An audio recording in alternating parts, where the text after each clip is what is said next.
On a January afternoon in 2020, Robert Williams was at work when he got a call from the Detroit police. They told him to turn himself in, and when he asked what for, they wouldn't say. He assumed it was a joke. When he got home, he found the police already there, waiting in his driveway. When he pulled in, their police car blocked him from behind. Once again, he asked why he was being arrested. They told him he didn't get to ask any questions. And then, in front of his wife and his two daughters, aged 2 and 5, they handcuffed him and took him to the station. As he was being cuffed, his daughter came outside and he told her to get back in the house and that he would be right back. He would not, in fact, be right back. Robert Williams spent more than a full day in a filthy, overcrowded cell instead. He slept on concrete, he received no food, and it would take more than 24 hours before someone finally explained why he was there. He was being accused of stealing watches from a store in Detroit. The evidence against him? A facial recognition algorithm had matched his face to a grainy surveillance video. The thief wore a hat that partially covered his face and the lighting was poor, but the algorithm had said it was him. That was enough. Well, it turns out it wasn't him, and this case is far from unique.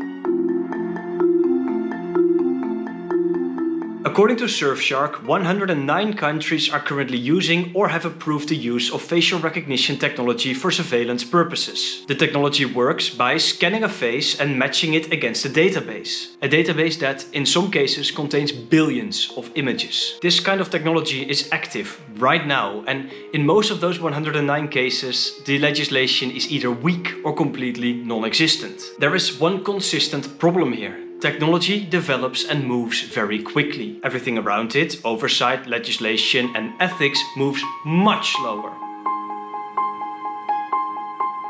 Williams' case was not a one-off, it was not unique. In the UK, a 26-year-old software engineer was handcuffed at his front door and held in custody for almost 10 hours, after facial recognition software classified him as a burglary suspect of a burglary 80 miles away. When he finally saw the CCTV footage, he was stunned. The suspect looked about 10 years younger, with a different skin tone, no beard, a completely different nose. The only similarity was curly hair. Now, he was released without charges, but only after being in custody for 10 hours. And in Texas, somebody was arrested for a robbery that had taken place in Houston. He had been in Sacramento, California at the time, over 1,000 miles away. He was held for 10 days before being transferred and processed. The lawsuit that followed described permanent physical harm that was done to him in detention, including things that I don't even want to mention in this video because they are so severe. All of this because an algorithm wrongly said that this was the guy. Or in the Netherlands, hundreds of climate activists were arrested at Schiphol airport after storming a restricted area. In the aftermath, warning letters were sent out based on facial recognition data collected by the Royal Netherlands Marechaussee. The problem, at least 7 of the people that received one of those letters weren't even at the protest. 7 people received legal warnings from the government about a protest that they never even attended.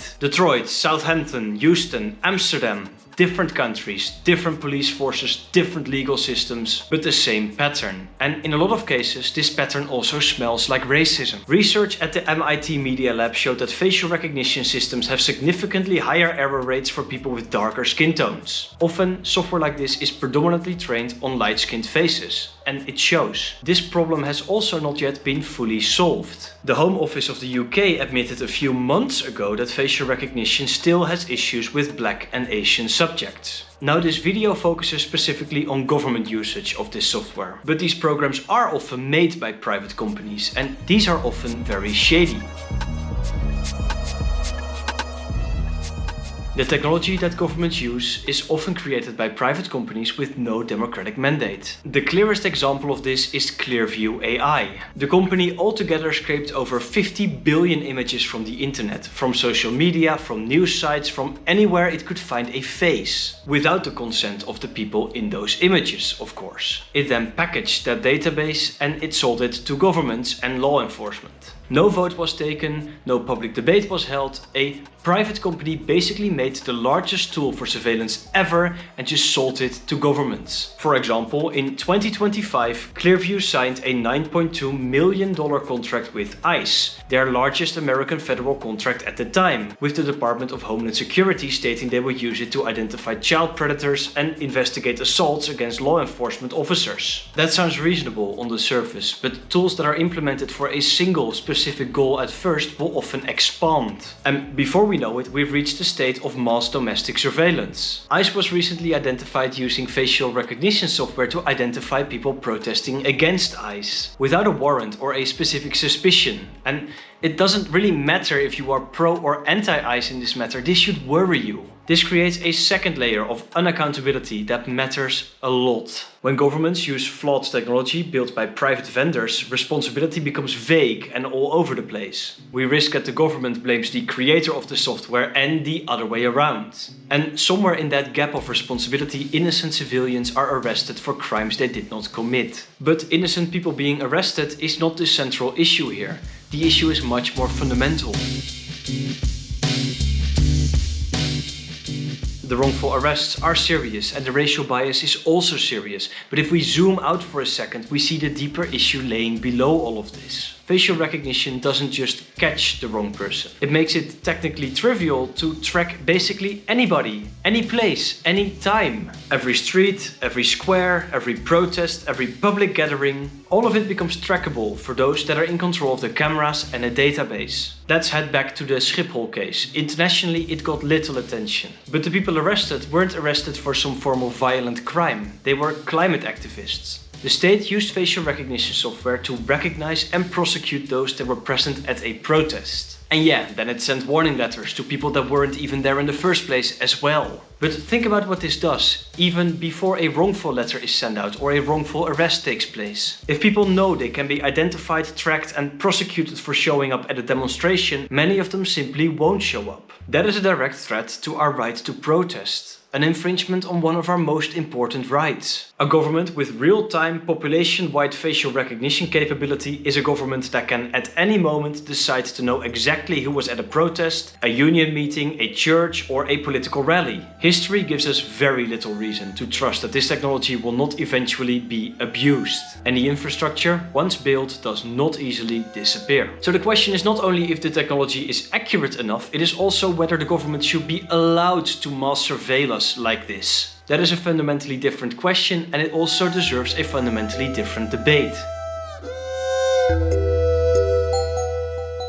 Right now, legislation on facial recognition is fragmented, inconsistent, and in most of the world basically absent. There are some positive examples. The EU AI Act classifies real-time public facial recognition as high-risk technology, with strict conditions on use. Illinois' Biometric Information Privacy Act, or BIPA, requires consent before collecting biometric data and has led to significant legal consequences for companies violating it. Cities like San Francisco and Boston have banned government use of facial recognition entirely. But these are exceptions. Most of the 109 countries using this technology have no equivalent protections. And even in places where laws do exist, implementation is inconsistent and enforcement often takes years. For example, Robert Williams settled with the Detroit Police Department 4 years after his arrest. Well then, what actually needs to happen? Well, I am not an expert and I only have some suggestions, but here's a start anyway. We could think about a ban or strict limitation on real-time mass surveillance in public spaces. Or a requirement that no arrest can be made based on facial recognition alone. Human verification must be mandatory.